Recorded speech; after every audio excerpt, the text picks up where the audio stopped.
Assalamualaikum warahmatullahi wabarakatuh. Dari Studio Tablik Digital Gedung Pusdiklat Institut Tablik Muhammadiyah, Majelis Tablik Pimpinan Pusat Muhammadiyah, Lembaga Kebudayaan Pimpinan Pusat Aisyah menyajikan podcast Digdaya, Dialog Dakwah Budaya setiap Senin sore pada hari ini. Bapak dan Ibu semuanya yang tergabung di dalam Zoom maupun yang sudah bisa menyaksikan di link YouTube maupun di FB, Senin sore kali ini kita akan berbincang kembali tentang dialog dakwah budaya dalam podcast kita. Dan pada sore hari ini kita sudah dibersamai oleh seorang yang sangat luar biasa, Dr. Adib Sofia SSM Hum. Selamat sore, Assalamualaikum Mbak Adib. Saya panggilnya Mbak Adib aja ya. Boleh. Iya. Waalaikumsalam warahmatullahi wabarakatuh. Ya, ini perempuan muda yang sangat luar biasa ini adalah dulu pernah menjadi salah satu redaksi di Suara Aisyah ya. Pemimpin redaksi. Kemudian sudah menghasilkan banyak karya yang sangat luar biasa. Beliau adalah dosen di Fakultas Usuluddin dan Pemikiran Islam. Usuluddin dan Pemikiran Islam. UIN Sunan Kalijaga ya. UIN Sunan Kalijaga ya.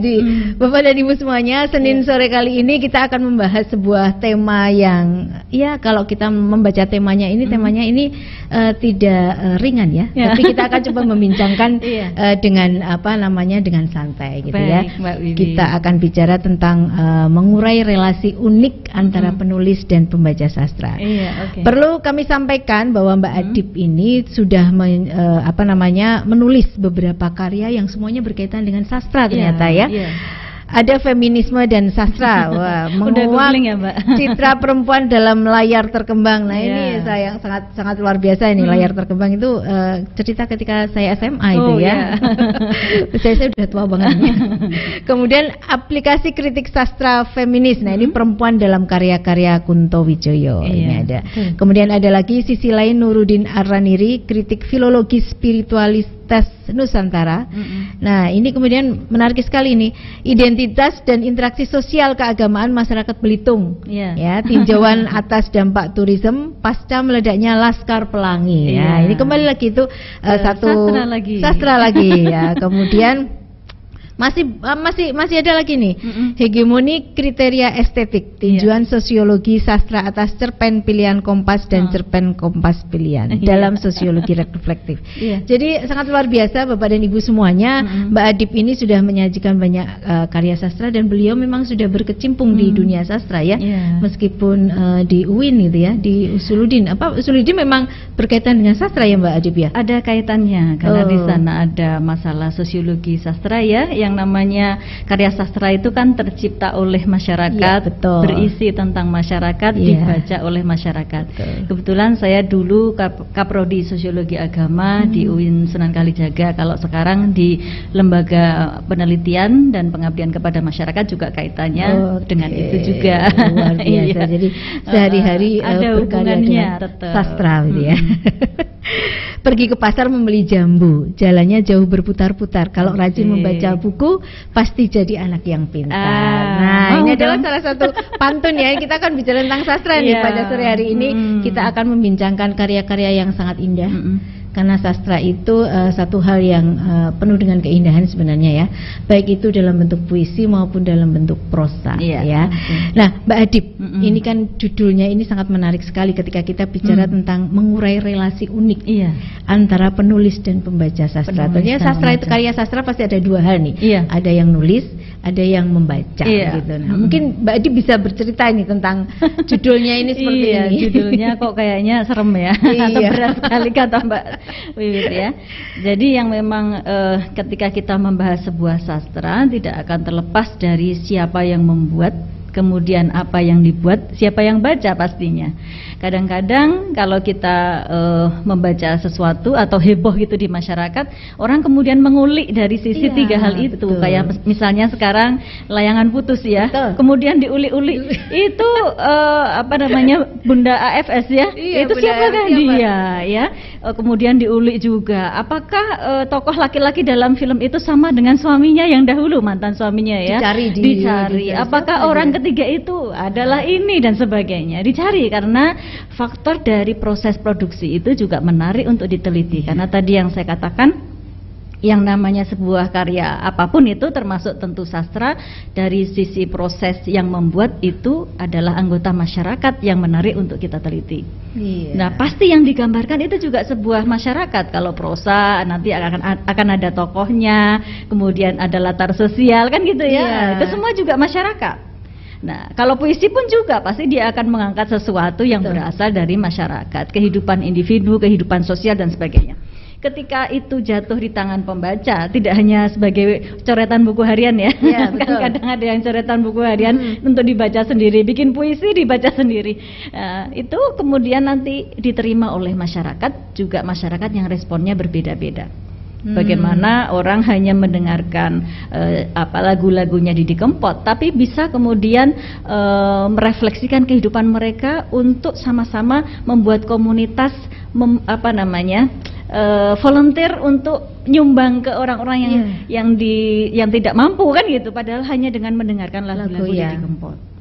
Demikian pula dengan tadi yang Mbak Wiwit bacakan, Laskar Pelangi misalnya, itu sangat mengubah kehidupan masyarakat Belitung dari sebelum booming Laskar Pelangi dengan yang sesudah booming Laskar Pelangi. Jadi itu kaitannya sangat unik Mbak, antara satu karya sastra dengan karya sastra yang lain dicermati satu-satu. Nggak bisa kemudian kita mengatakan kalau karya sastranya begini, masyarakat penerimanya pasti begini, tidak. Semuanya kasuistis. Betul, kasuistis. Maka saya katakan mengurai relasi unik itu, karena antara satu karya dengan karya yang lain belum tentu sama.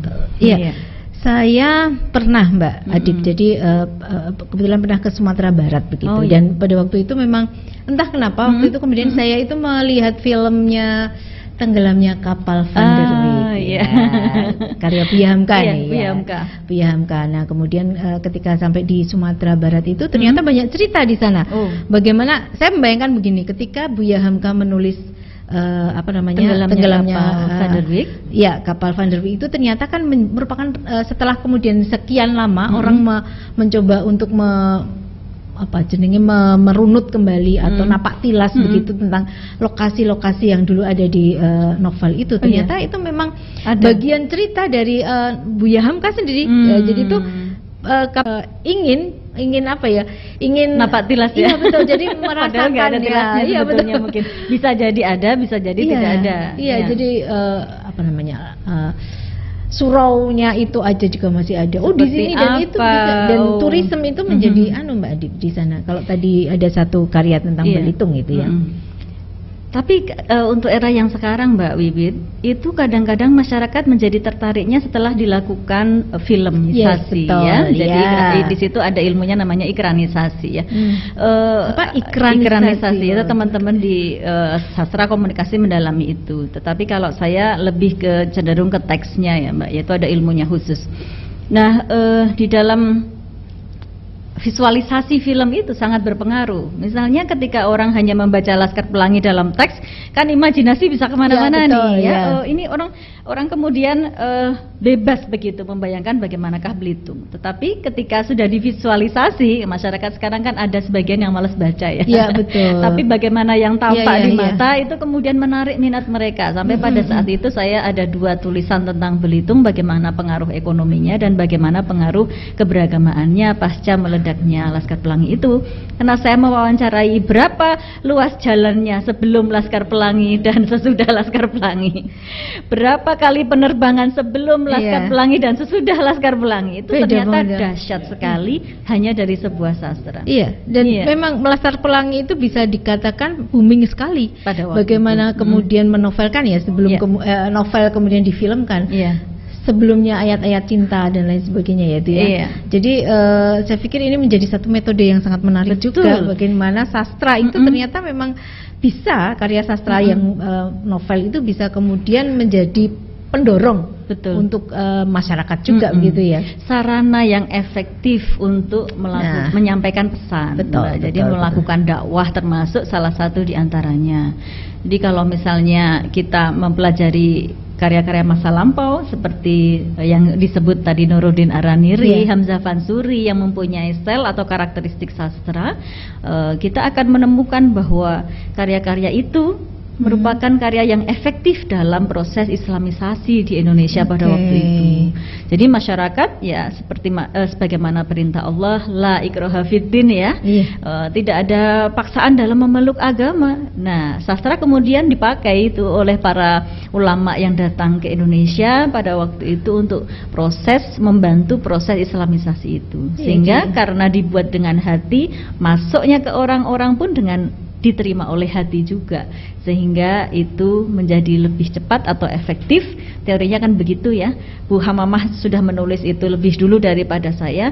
Sastra adalah sarana paling efektif untuk melakukan Islamisasi pada waktu itu. Termasuk itulah salah satu strategi yang dipakai para wali kali ya. Ya, dan juga paham-paham yang lainnya. Setelah itu datang ya. Dan Sunak Hogronya masuk juga lewat beliau mempelajari juga karakter-karakter masyarakat itu ya. Dan kita harus mengadopsi itu untuk masa yang sekarang. Betul. Kita pakai sebagai sarana efektif untuk menyampaikan pesan-pesan kita. Iya. Karena memang pesannya banyak banget ini ya. Dan saya melihat Mbak Edip, satu yang menarik juga, sastra ini, karya sastra ini juga menjadi salah satu media untuk menyampaikan sebuah kekuatan ataupun kelebihan ataupun keistimewaan sebuah budaya lokal ya. Kalau kita diangkat, betul. Karya-karya sastra yang lama, tapi bagaimana kemudian kita melihat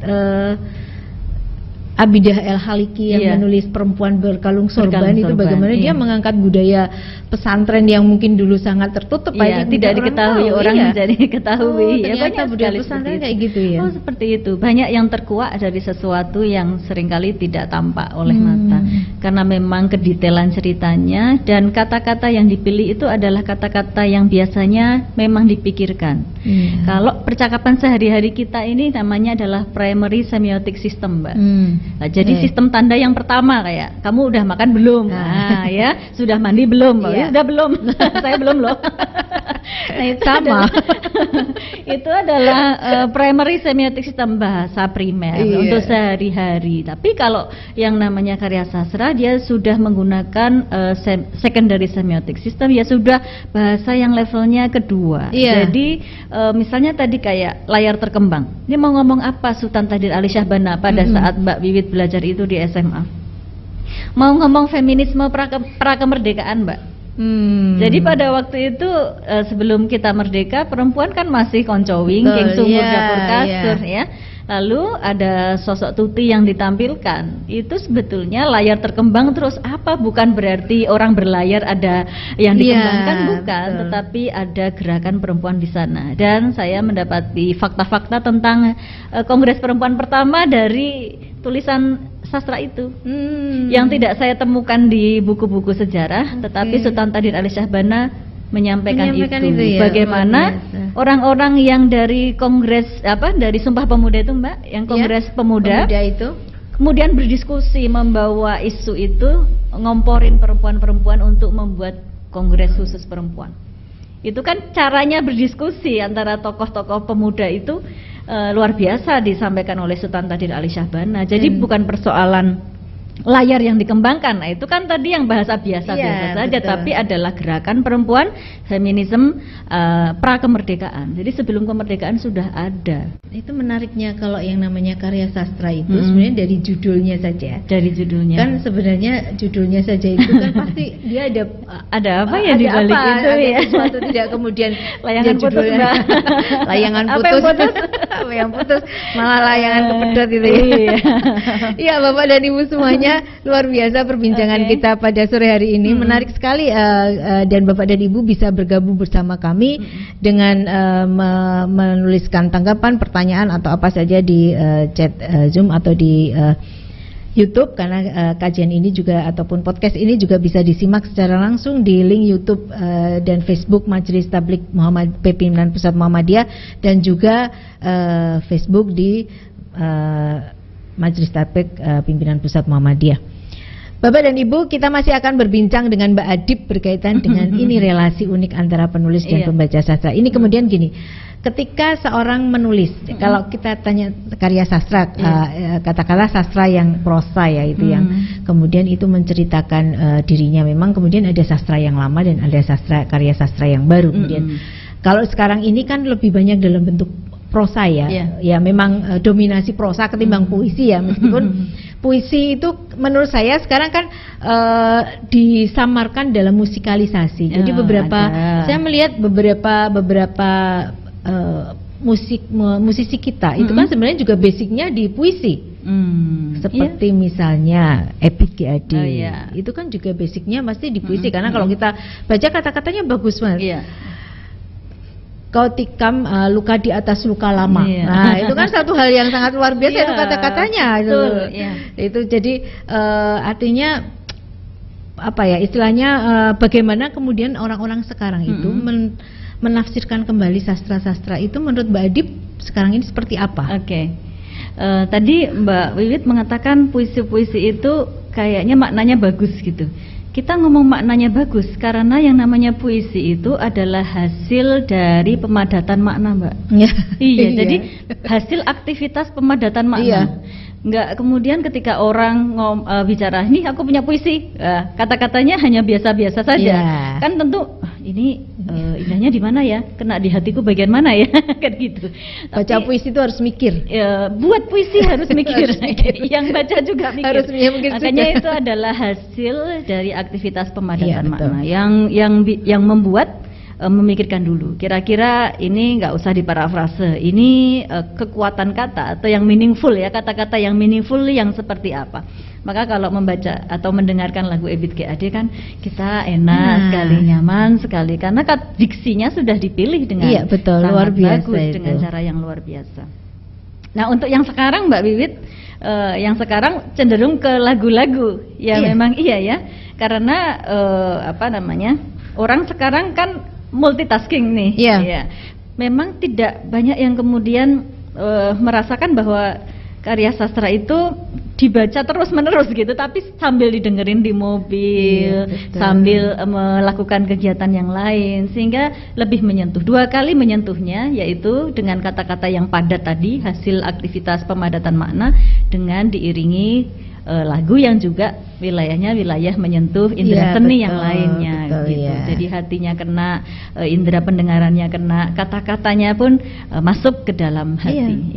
Karena memang sekarang ini kan di era sekarang ini kekuatan narasi ya. Kekuatan narasi. Coba kita lihat bagaimana kemudian Najwa Shihab itu menarasikan sesuatu itu pasti keren sekali, pasti dipikirin dulu kan.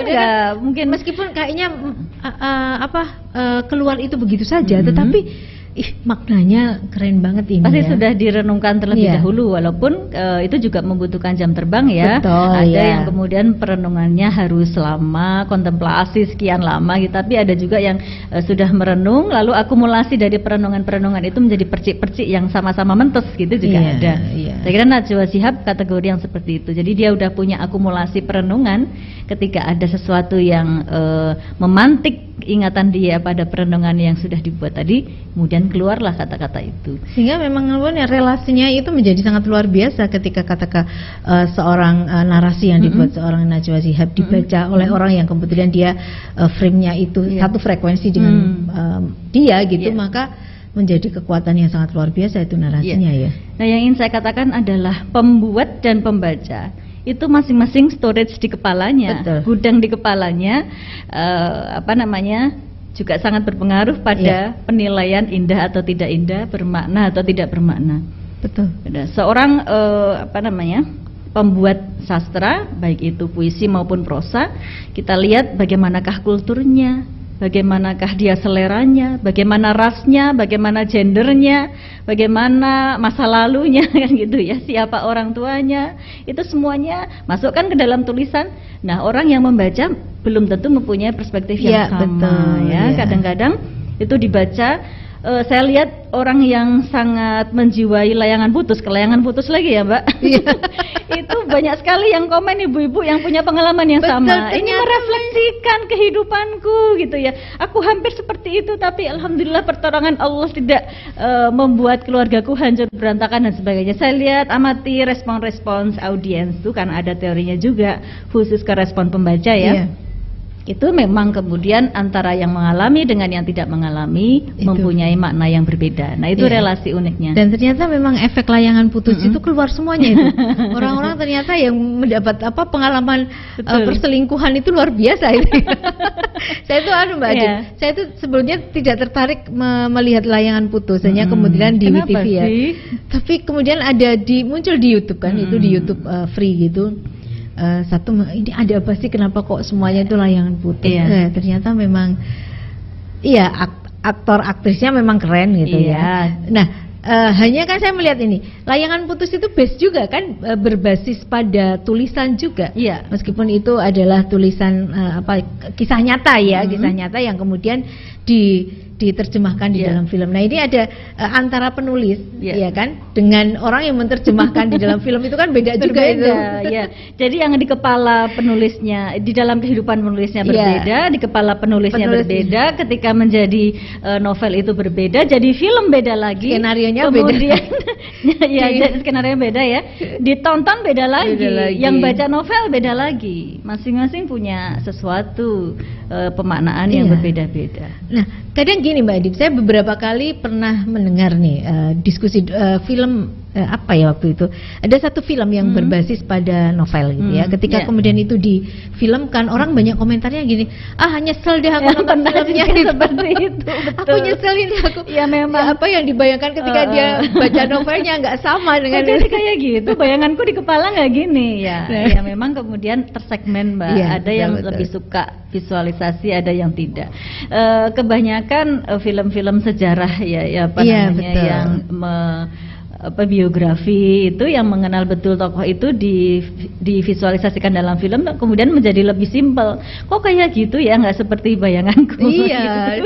Dulu aku bayangkan itu gini gitu, kenapa kemudian sekarang jadi seperti ini gitu. Jadi kan pembaca juga punya storage. Betul ya. Pembaca itu menurut saya punya ekspektasi juga gitu. Dia kadang juga jadi sutradara juga ya. Mungkin harusnya gini nih.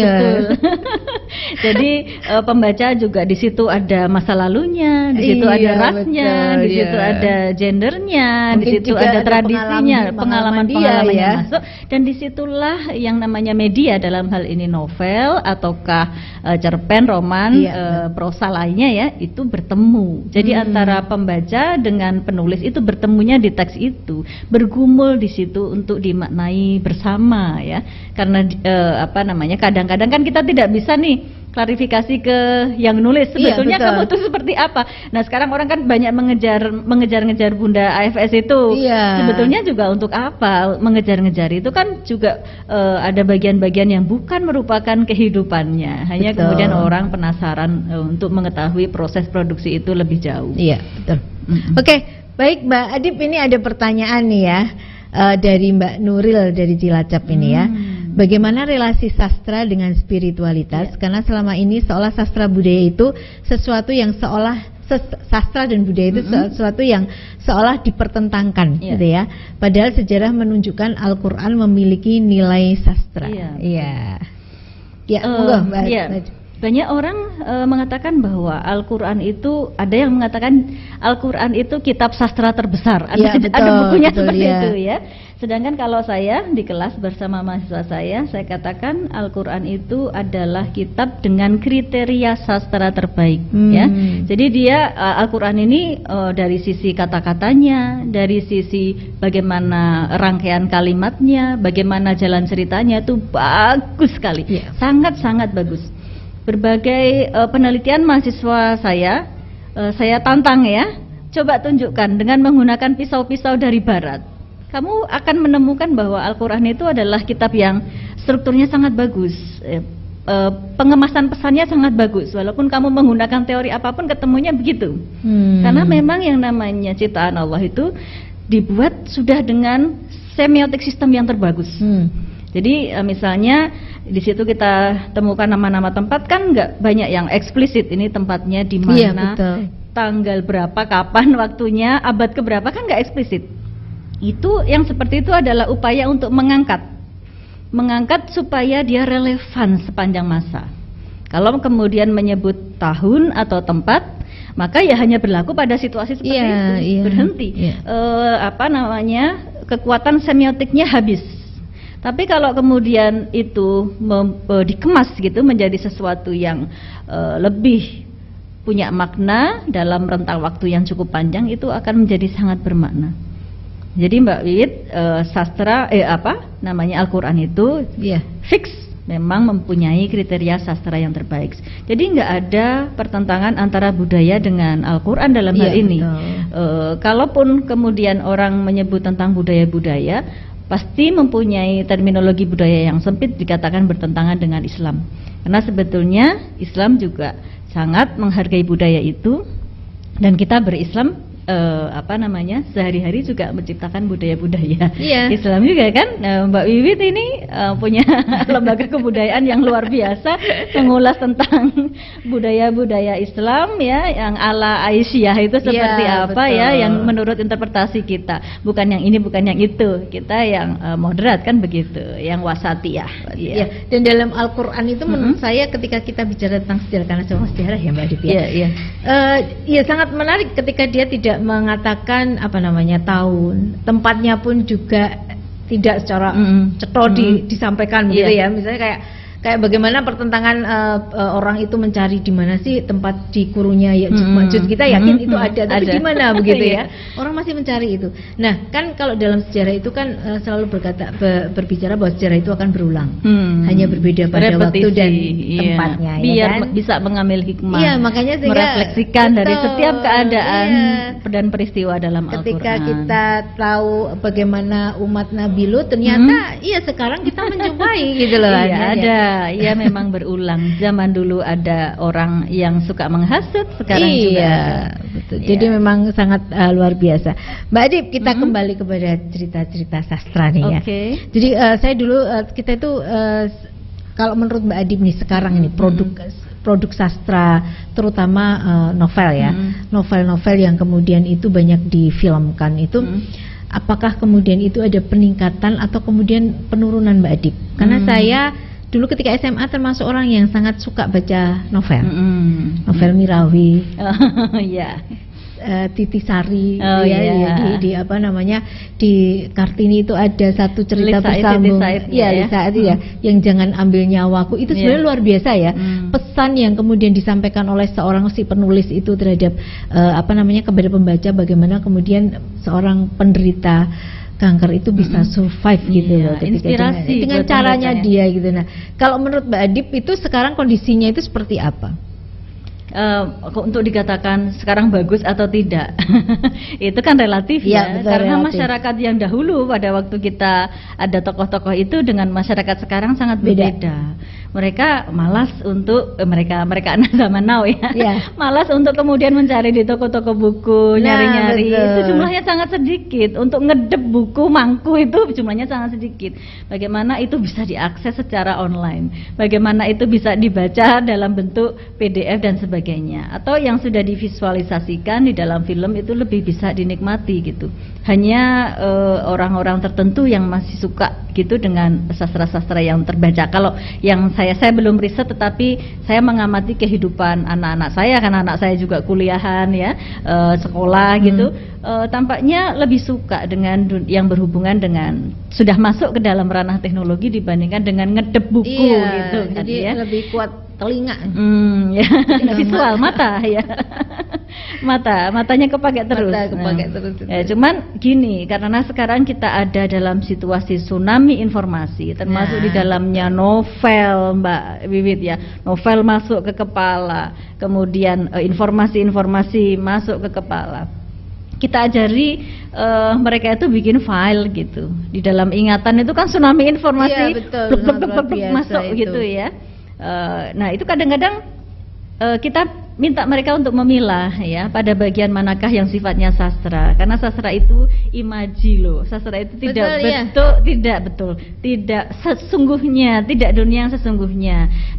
Pada tataran mana ini yang informasi valid, bagaimanakah website yang dapat dipercaya, bagaimanakah website yang punya otoritas ya. Ketika kamu misalnya disuruh kultum, mana yang bisa kamu download, mana yang bisa kamu jadikan referensi, itu kita minta mereka untuk memilah tsunami informasi itu seperti itu.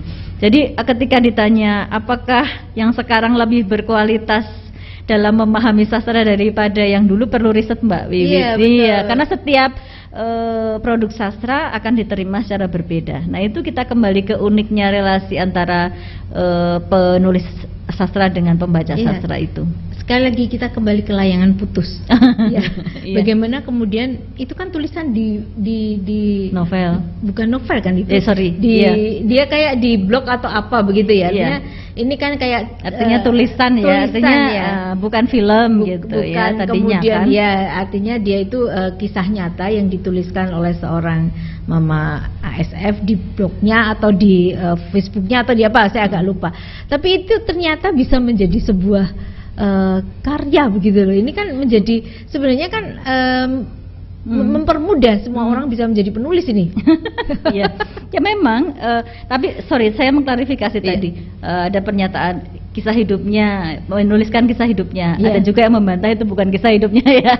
Setelah dia kita nggak tahu ya. Yang tahu hanya dia dan Allah. Oke. Jadi tadi gimana Mbak? Apakah kemudian semua orang bisa nulis? Betul. Dahulu orang bisa nulis di media itu kan hanya sedikit saja ya, paling di mading, di majalah dinding. Iya betul, itu udah luar biasa ya, kita udah mantap sekali. Buletin terbatas ya, buletin terbatas. Ini saya mau ceramah khutbah Jumat, nah di buletin terbatas kan begitu saja.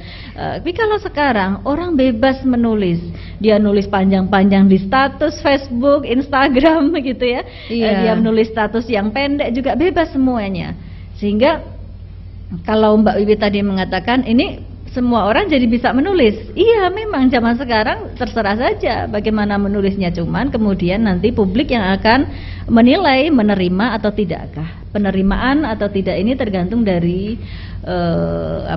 kesesuaian pembaca itu dengan teks yang menjadi pesan. Nah, itu artinya kan memang ketika semua orang bisa jadi penulis, ini sebenarnya satu kesempatan juga ya, bagaimana kemudian kita yang punya minat terhadap menulis itu mengasah kemampuan. Betul, Mbak. Jadi sekarang kalau ikutan itu loh, grup nulisnya Suara Aisyah. Iya, jadi kita bisa membuat novel sendiri nih. Iya. LK kan udah punya tuh barusan. Punya ya buku kumpulan cerpen, ada buku kumpulan tulisan juga. Kita dipaksa harus menulis. Jadi memang akhirnya karena kita bisa menjadi penulis, bisa jadi penerbit, kita juga bisa menjadi yang menyebarkan begitu ya. Artinya semua bisa kita lakukan. Ini sebenarnya kita dipermudah sekali ya Mbak Adip ya pada zaman sekarang ini. By the way, untuk yang menyebarkan tadi, saya kira untuk Muhammadiyah dan Aisyah harus pakai dua cara, antara yang labeling dengan yang tidak labeling. Betul. Jadi kita ini sebagai pendakwah kadang-kadang memang harus memberikan kemasan-kemasan dakwah kita di labelin. Ini punya Aisyah, ini punya Muhammadiyah gitu kan. Memang untuk warga kita, untuk orang-orang yang simpatisan seperti itu. Tapi ada produk-produk tertentu ya, misalnya mau nulis sastra atau mau nulis puisi Mbak, puisi prosa. Kalau LK kan sudah punya kumpulan cerpen itu ya, kita buat lagi yang lain yang untuk publik secara luas, yang nggak usah pakai LK, nggak usah pakai Aisyah itu, untuk publik gitu, yang supaya masyarakat itu menerimanya dengan level universalitas. Jadi bukan ke Aisyahan atau ke Muhammadiyahan. Saya kira sekali kita harus punya strategi itu. Ya, saya setuju sekali. Ada labeling dan yang tidak labeling gitu. Karena kalau kita hanya labeling itu kan kayak kita hanya memenuhi keinginan kita sendiri, memuaskan diri sendiri. Ada memuaskan diri sendiri, penguatan kader, ada dan juga syiar. Pasti kalau labeling itu. Tetapi ada wilayah-wilayah yang masyarakat universal nggak ingin pakai label, ingin ngambil kontennya aja. kontennya sangat bermanfaat ya, berarti mereka membutuhkan konten itu. Tapi kemudian kalau ada labelnya, saya belum tentu masuk di dalam paham itu. Ya, itu jadi pembatas dulu proses, ya. Ada proses. Baik, Mbak Adip, ini ada pertanyaan lagi nih. Nanti Bapak dan Ibu yang ada di Zoom itu atau di YouTube bisa juga menyampaikan pertanyaan nih, karena podcast ini juga disiarkan di YouTube Lembaga Kebudayaan Pimpinan Pusat Aisyah dan juga di YouTube Majelis Tabligh Pimpinan Pusat Muhammadiyah, serta di Facebook Majelis Tabligh Pimpinan Pusat Muhammadiyah. Ini ada yang bertanya nih, bagaimana menumbuhkan semangat sastra? Kebetulan saya suka puisi, tapi belum pede untuk ditampilkan. Nah, mungkin perlu dibuat acara khusus menyukai sastra oleh LKPPA. Kemarin kita pertanyaan buat Mbak Wiwit kayaknya. Iya, enggak. Mbak Adip juga kemarin yang isi kan? Iya. Enggak, tapi kemarin kita Lembaga Kebudayaan mengadakan acara apresiasi, ngobrol santai tentang puisi. Luar biasa. Maksudnya ternyata semua orang itu ketika ada panggung itu mereka itu punya tiba-tiba menjadi penulis puisi gitu. Bisa dibayangkan. Iya, karena jiwa seninya keluar ya. Iya. Sebetulnya orang kan memang suka dengan refleksi itu ya. Lalu utak-atik kata tadi melakukan aktivitas pemadatan makna itu juga asyik kayak orang bikin TTS misalnya. Betul, ngerjakan TTS kan asyik gitu. Nah, ini masalahnya adalah di semangatnya kayaknya di perindu ilmu. Semangat sastra gitu. Karena nggak ada komunitas, yang namanya semangat itu kan butuh atmosfer sih, itu adalah teori umum. Kalau kita mau jaga semangat, memang kita perlu komunitas. Makanya di tempat kita perlu ada diskusi-diskusi rutin dan harus ada feedback. Kalau cuman lihat YouTube, cuma nonton Zoom ya, ikut live Zoom gitu, selesai ya sudah, nggak ada feedback. Dulu Mbak Wiwit, saya sebelum mengirimkan ke media massa, zaman dulu waktu di tempat di Mu'alimat saya pernah mencoba, itu ada teman sekarang jadi dokter di salah satu rumah sakit negeri. Itu sebelum saya kirimkan dia koreksi dulu. Jadi dia berperan sebagai pembaca. Makanya tadi relasi unik antara penulis dengan pembaca itu harus terukur keindahannya juga. Ya. Jadi sebelum publish atau sebelum saya kirimkan ke media massa, teman saya baca. Lalu dia katakan masih jelek gini. Oke, perbaiki lagi. Harus ada dulu ya. Harus ada penilai dulu, bukan diri kita yang menilai baik dan itu tadi atmosfer ya, biar kita saling membangun. Soalnya kalau nggak gitu kita akan berada di sudut sejarah, nggak pede, nggak memulai-mulai gitu. Paling nggak itu menumbuhkan rasa pede. Di perguruan tinggi juga saya punya teman khusus sebelum, kalau saya ngirim tanpa dia baca dulu biasanya nggak nembus, Mbak. Gitu. Waktu zaman kuliah. Tapi kalau saya ngirim kok dia baca dulu, lalu dia komen pedes-pedes gitu, alhamdulillah dikasih pedes. Terus saya kirim biasanya dimuat. Nah, itulah gunanya berkawan ya, sehingga kacamata pembaca itu bisa diwakili oleh teman kita. Saya kira perindu ilmu bisa menciptakan atmosfer yang membangun dalam kehidupannya. Mungkin ada yang sama-sama suka baca puisi, sama-sama suka nulis puisi, diajak aja untuk saling merefleksikan sejauh mana keindahan dari puisi yang dituliskan itu. Iya, memang sastra itu bagian dari kebudayaan yang mungkin memang tidak sepopuler seni ya. Tapi tapi menurut saya kalau kemudian kita memahami sastra, kalau misalnya tadi Mbak Adipnya, sebenarnya sastra itu kan macam-macam ya. Seperti saya katakan puisi dan kemudian prosa. Ketika kita bicara tentang puisi, ternyata kalau di saat-saat seperti ini kita bisa musikalisasi puisi, artinya kita bisa menciptakan syair kemudian kita lakukan dan lain sebagainya. Ini kan juga bagian dari proses sastra itu, karya sastra itu sendiri. Prosa juga sekarang banyak banget ya, ada cerpen, ada novel gitu, dan tampaknya memang yang penting itu memang ada sebenarnya banyak media yang bisa kita pakai. Bisa dipakai. Bahkan sekarang ini sudah agak bergeser, tidak lagi dengan bahasa-bahasa yang berat sebetulnya, tapi reflektif gitu. Betul, reflektif. Jadi reflektif dalam kehidupan. Orang kemudian baca tuh bisa, kehidupanku seperti ini. Sebaiknya aku harus begini. Iya, jadi tidak harus kemudian kelamaan kok aku nggak pede-pede ya, karena kelamaan mikirin jangan-jangan kata-kata aku kurang bagus ya, jangan-jangan begini, jangan-jangan begitu. Udah nulis aja. Yang kata-katanya kurang bersayap nih, nggak bisa terbang. Nanti kebanyakan teori juga. Refleksikan aja apa yang ada di hati, buat dengan hati. Insya Allah yang membaca pun akan kena hatinya juga gitu. Iya, menarik sekali Mbak Adip kalau bicara tentang sastra, karena memang ketika kita bicara tentang sastra itu kan bicaranya tentang keindahan. Iya kan? Diantaranya keindahan dan kemudian memang keindahan yang ini Mbak mediumnya bahasa. Iya, mediumnya bahasa, makanya kan satu hal membaca karya sastra apapun begitu ya, menurut saya ada satu hal yang memang indah ya, beda kalau kita membaca teori apa begitu kan berarti ya. Kan sastra itu kan refleks banget ya. Refleks ya, bagaimana kemudian seorang J.K. Rowling nggak usah belajar sastra itu yang nulis dokter hewan kan? Iya, makanya itu. Jadi, bagaimana dia bisa menjadi miliarder aja hanya menulis itu ya. Dan itu juga imajinasi kan? Imajinasi dia, bagaimana imajinasi dengan medium bahasa yang bisa reflektif, itulah sastra. Jadi memang kalau kita memang ingin pandai menulis, sering-seringlah kemudian kita berimajinasi. Jadi apa gitu ya, mungkin kita sering pergi ke suatu tempat yang bisa memunculkan imajinasi kita. Karena menurut saya Mbak Adip, saya tidak tahu ini benar apa tidak ya, bahwa ketika ada relasi antara penulis dan pembaca ini kan kadang antara imajinasi si penulis yang tadi dikatakan Mbak Adip itu latar belakang itu dengan ekspektasi si pembaca itu kadang-kadang nggak gaduh, ada horizon harapan namanya, ada ekspektasi itu tadi ya, yang tidak sama karena mereka kadang tidak pernah bertemu atau refleksi kehidupannya berbeda. Itulah. Tapi mereka, si pembaca itu selalu punya keinginan untuk kemudian istilahnya harusnya itu seperti ini gitu ya. Ini kalau menurut Mbak Adip gimana nih? Ini banyak loh Mbak Adip relasi kayak itu gitu aja. Yang biasa disebut dengan appropriation ya, atau menyesuaikan dengan kehidupannya. Itu jadi memang yang harus itu pembacanya ya. Iya.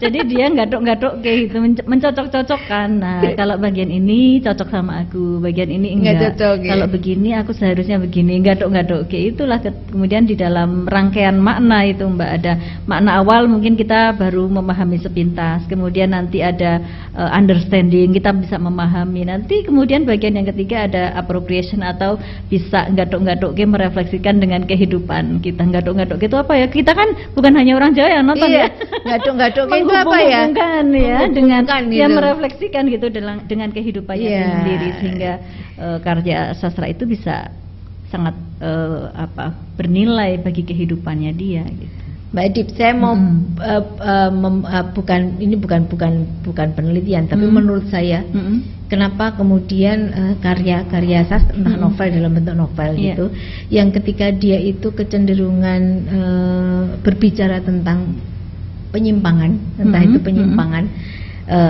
di dalam rumah tangga seperti perselingkuhan, atau kemudian seperti misalnya kita berbicara tentang Siti Nurbaya, penyimpangan dari budaya begitu sendiri. Itu kenapa itu lebih disukai? Ya. Karena memang suka konflik kan. Pada waktu pemirsa apa namanya kalau kita menyapa ini Mbak, kalau di Sora Aisyah harus sahabat Aisyah. Kalau ini apa nih kita mau menyapanya? Apa ini ya? Sahabat Digdaya. Sobat Digdaya ya.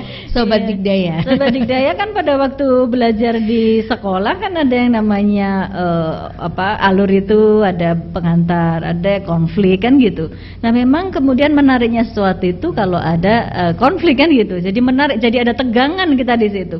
Nah, dari unsur cerita ini kemudian menjadi indah gitu. Indahnya itu justru pada saat konflik itu terjadi. Nah, bagaimana kemudian peleraiannya, apakah berakhir dengan baik kayak cerita-cerita 1001 Malam gitu, ataukah akan terjadi konflik lagi? Itu kan kemudian bermainnya para penulis di situ. Nah, memang fitrahnya kita itu adalah ketika melihat sesuatu yang bersifat konflik atau berbeda dari biasanya. Seperti juga sebuah karya ilmiah pasti akan dituliskan sesuatu yang tidak biasanya, tidak baik-baik saja. Iya. akan ada ketemu dasolen dengan dasen, akan ketemu apa yang seharusnya terjadi dan apa yang tidak terjadi. Prinsip itu sama dengan ketika orang menulis sastra. Biasanya begini, anyep. Nah. Ditulis anyep ya. Biasanya begini, ya udah baik-baik aja. Udah selesai novelnya, selesai, nggak ada yang nonton. Tapi kalau kita menemukan ada dasolen dan dasen di situ, apa yang seharusnya terjadi, dasen ternyata terjadi, ternyata dialami gitu. Nah itu kemudian menarik untuk diteliti.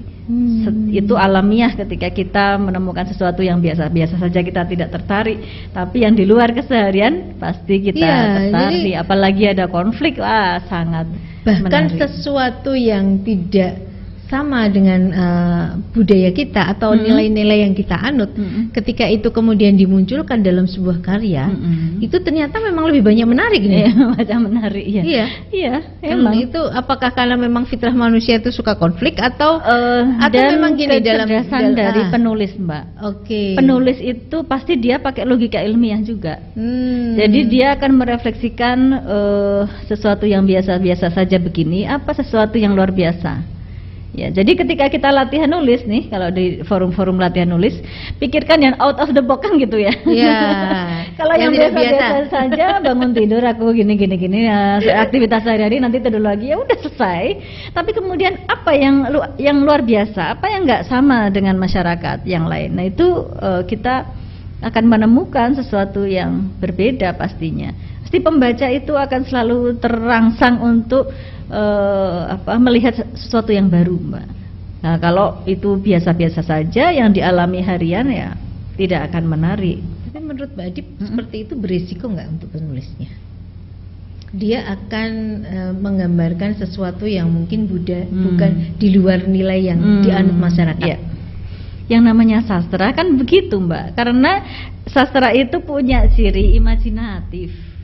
Makanya dia nggak bisa disamakan dengan reportase, ya, yang harus ada 5W1H. Tempatnya di mana, kejadiannya di mana, harus begini. Oh, dia menampilkan fakta yang salah misalnya gitu kan? Nggak bisa disalahkan ya sastra itu. Asiknya sastra di situ, karena kita bisa membungkusnya memang berada di dalam ranah sastra, imajinasi bermedium bahasa. Di antaranya ya seperti itu. Ya kan saya melihat beberapa karya sastra itu kan keluar dari nilai-nilai masyarakat. Ini sastra ya, kok ya. Makanya itu uniknya, Mbak. Ini imajinasi tapi kok mempengaruhi masyarakat. Iya. Uniknya di situ. Iya. Karena ini imajinasi yang kadang dia harus keluar dari nilai-nilai masyarakat yang dianutnya. Iya. Tetapi itu ternyata mempengaruhi emosi si pembaca. Betul. Mbak Bibit, ini bocoran. Saya sedang mengedit kembali tulisan lama saya, tapi saya beri judul yang booming.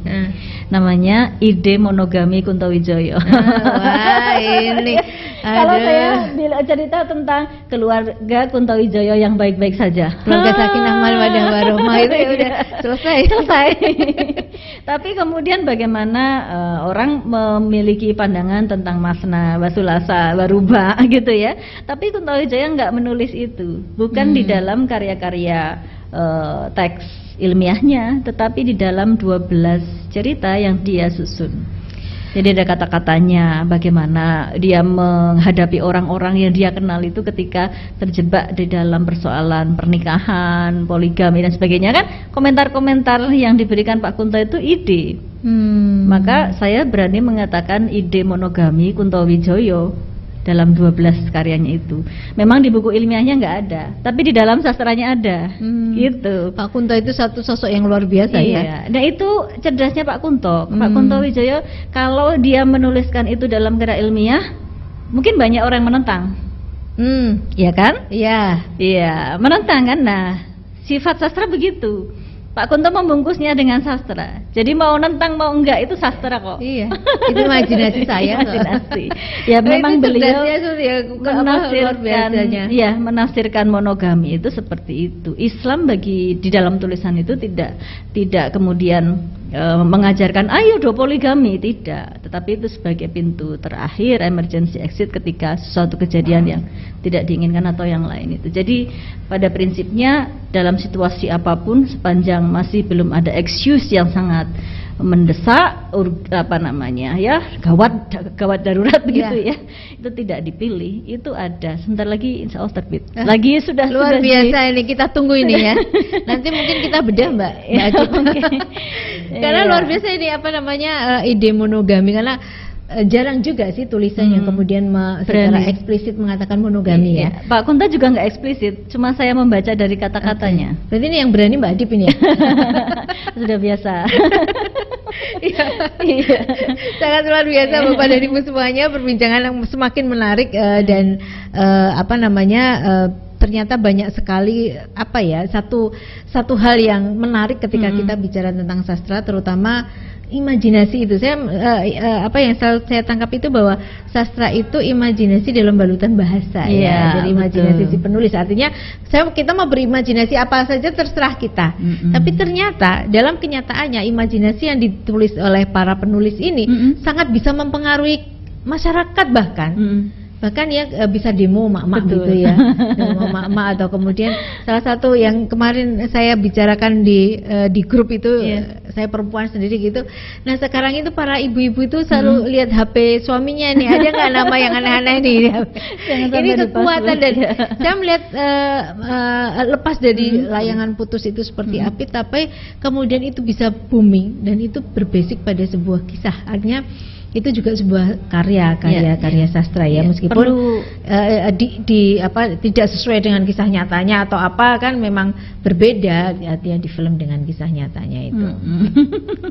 Perlu ada penelitiannya. Saya kira teman-teman pecinta sastra sudah pada bergerak ini untuk meneliti respons para pembaca dan penonton film ini. Saya kira sudah banyak yang bergerak. Biasanya begitu, kalau ada sesuatu yang booming, teman-teman yang punya bidang sastra ini sudah banyak yang bergerak. Memang menarik untuk dibincangkan.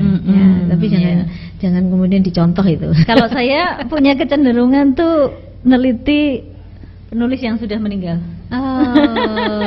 Karena karakter dan pemikirannya fix. Sudah selesai ya. Sultan Tadir Ali Syahbana memikirkan feminisme pra kemerdekaan. Ya. Begitu fixnya, jadi nggak ada perubahan. Misalnya kita udah melakukan kajian-kajian begini, kemudian di ujung waktunya ada perubahan pemikiran. Tadinya mungkin dia pendukung X, kemudian menjadi penghubung selama masih hidup itu kan masih. Saya lebih suka gitu bicara tentang yang saya tekuni ya, yang sudah meninggal. Tetapi untuk membahas yang ringan-ringan seperti di jurnal, kemudian di tulisan-tulisan lepas, itu juga saya melakukan kajian terhadap yang populer. Iya, karena memang ketika kemudian ada kajian ya, misalnya ada penelitian tentang misalnya kayak Laskar Pelangi, bagaimana sebuah karya ketika itu mengangkat sebuah destinasi. Mungkin kita juga ingat bagaimana kemudian Watu Setumbuk itu menjadi sangat terkenal, gereja ayam itu menjadi sangat terkenal hanya karena AADC. Bagaimana kemudian via. Nah ini kan efek dari situ itu, dari bagaimana kemudian sebuah karya itu bisa menjadi pemantik dari sebuah pemberdayaan masyarakat. Baik, ini masih ada pertanyaan Mbak Adip dari Pak Ibrahim dari Sleman ini. Bisakah karya sastra itu menginspirasi, menggerakkan dan mengubah peradaban? Nah, kalau nonton dari tadi, insya Allah bisa menjawab. Menginspirasi, yes. Karena di situ ada gambaran dunia. Betul. Di situ kadang-kadang ada masalah, konflik yang ada solusinya. Maka kita bisa mengambil hikmah dari semua itu. Menggerakkan maka tadi yang sudah saya lakukan pengamatan di negeri Laskar Pelangi memang menjadi sebuah pemberdayaan ya.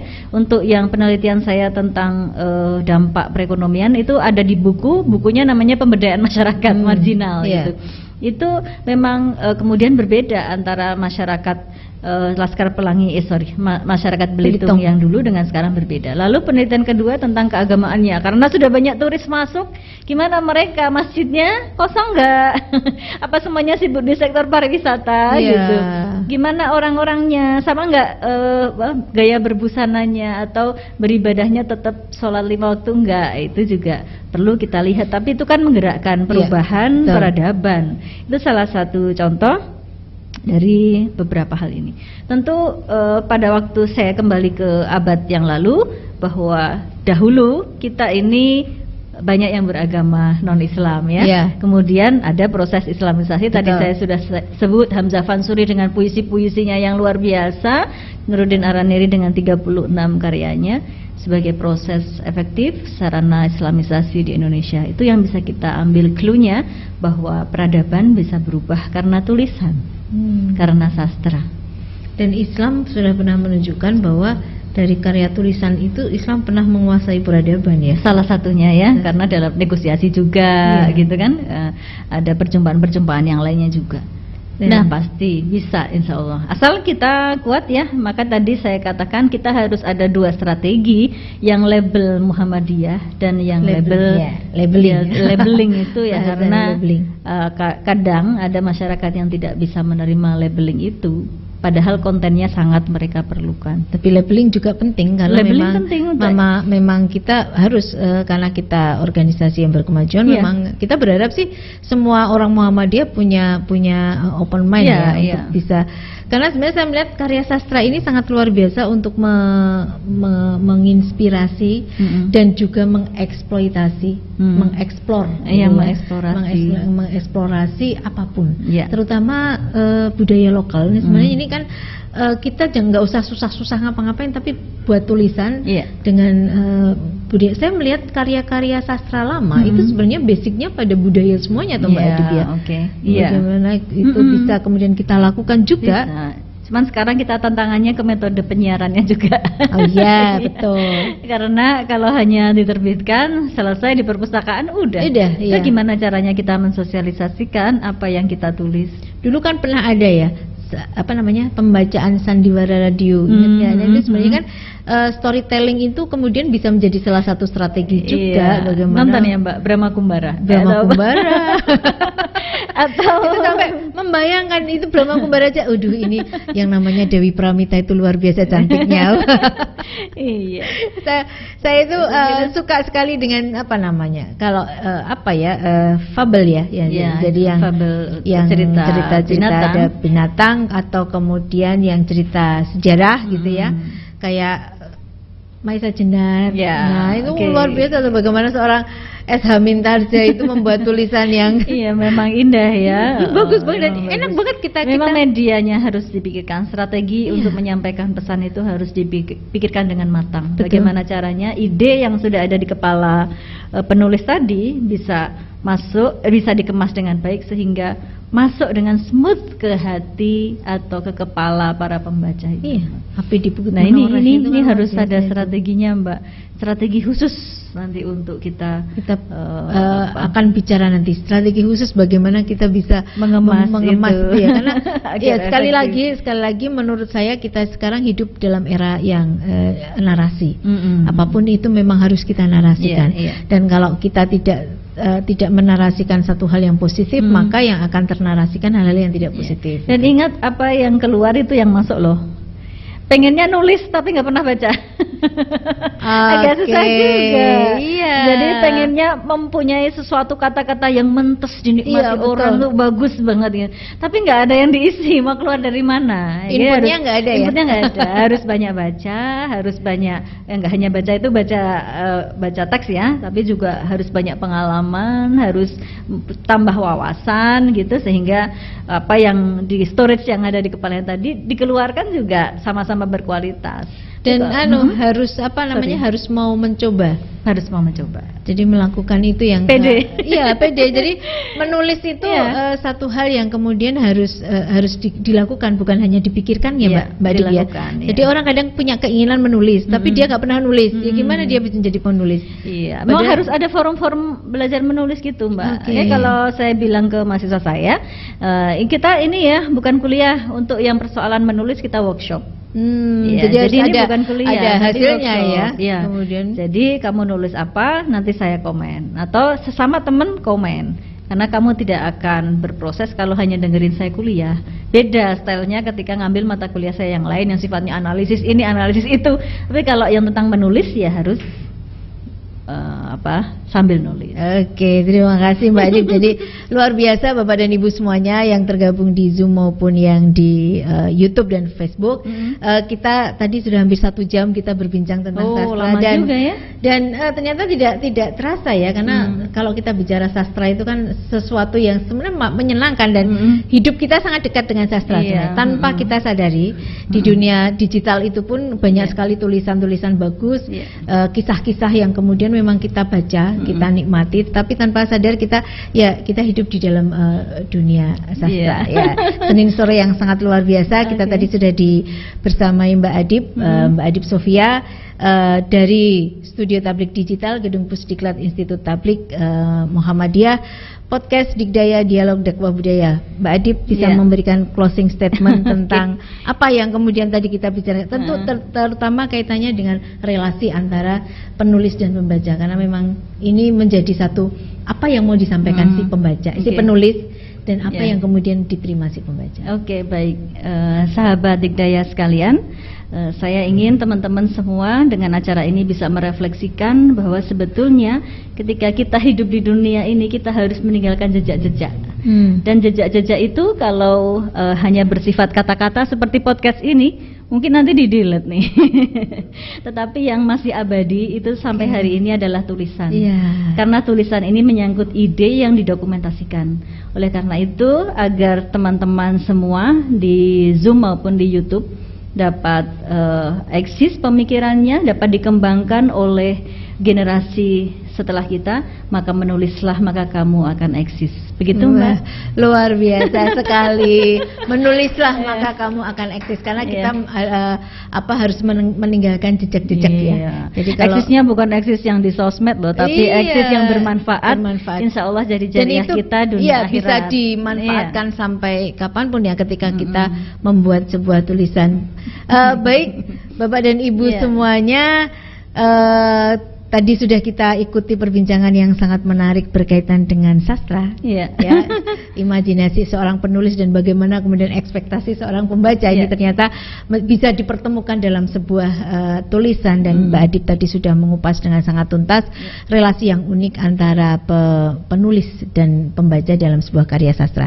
Negeri kita sangat kaya dengan karya sastra, baik karya sastra yang sudah lama, yang sampai saat ini pun masih enak kita baca, dan kadang masih juga masih bisa kita nikmati bersama.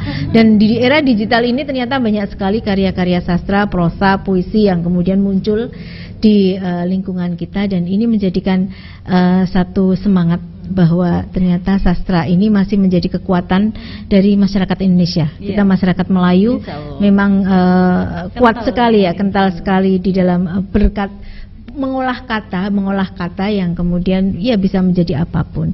Baik Bapak dan Ibu semuanya, saya sebelum mengakhiri, saya ingin membacakan sebuah puisi. Ini sebuah puisi yang ditulis oleh Ibu Mahsunah Syakir. Beliau adalah Ketua Lembaga Kebudayaan Pimpinan Pusat Aisyah, ibundanya Mbak Adip juga. Ini sebuah puisi yang beliau itu sangat luar biasa. Kadang-kadang sak-deksaknya, bahasanya apa ya? Spontan, sangat spontan sekali bisa membuat tulisan, dan ini bakat yang tidak ditemui oleh semua orang. Ini bakat yang perlu dilestarikan. Beliau menulis yang berjudul Serikandi Penjaga Matahari. Saya tidak pintar baca, tetapi saya akan mencoba membacakan ya. Radar nurani menembus awan, bidadari menyeruak turun ke bumi, menyibak kemelut zaman. Jemarimu melepaskan pasungan tradisi, pembelenggu cita perempuan yang siap melanglang angkasa, berpacu dengan waktu, mendamba nur ilahi. Serikandi surgawi penjaga matahari, melerai pergulatan penghambat kemajuan perempuan. Saya pikir yang ada di sini dan ada di Zoom bisa tahu siapa yang disebut dengan penjaga Serikandi penjaga matahari. Ya, ini adalah bahasa indah yang kemudian untuk menyebutkan Aisyah dan sebenarnya perempuan. Ini berbicara tentang bagaimana perempuan itu yaitu harus punya sesuatu yang lebih. Oke. Ya, terima kasih Mbak Adip atas waktunya. Semoga suatu saat kita akan ketemu lagi untuk mengupas tentang tips dan trik bagaimana kemudian bisa menjadi seorang penulis yang efektif dan kemudian bisa menjadi penulis yang produktif dan berkarya untuk bisa diingat. Karena hanya karya itu yang bisa menjadikan kita menjadi langgeng ya. Kita sudah meninggal, karya kita masih ada, ya itu. Ya. Bapak dan Ibu, tampaknya pertemuan kita di podcast Digdaya ini sudah cukup lama dan saya Widya Stuti sebagai host minta maaf apabila ada banyak kekurangan. Terima kasih kepada Mbak Adip, terima kasih kepada semua yang ada di Zoom dan juga di YouTube dan di Facebook. Kita akan bertemu di Senin minggu depan dengan pembahasan yang lain lagi. Terima kasih. Assalamualaikum warahmatullahi wabarakatuh.